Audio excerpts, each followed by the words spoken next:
You know what saddens me? Is that a lot of you are going to listen to news like this. Tunisian authorities have set tents on fire that were housing around 2,000 sub-Saharan African migrants. And you will not immediately associate the role that you had to play specifically to what's happening in Tunisia. This is Ursula von der Leyen, the President of the European Commission, plus the fascist Prime Minister of Italy, Giorgia Meloni, with Kais Saied, the dictator of Tunisia. And do you know what they're negotiating there? A package of €1 billion that amounts to nothing more than a protection racket. 105 million for direct investment on border control technologies, 150 million of direct budgetary aid, and 900 million on a package of economic incentives to Tunisia for the purpose of keeping black asylum seekers off the European shores.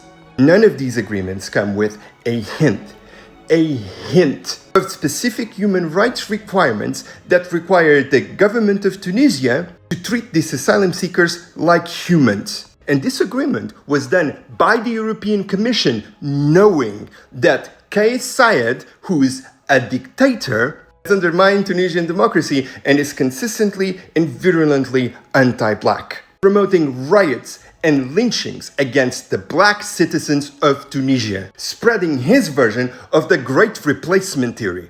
The European Human Rights Commission complained about this, but they went ahead. European Ombudsman started an investigation in 2023 that came to the conclusion that there was a lack of transparency in the dealings between the European Commission and Tunisia.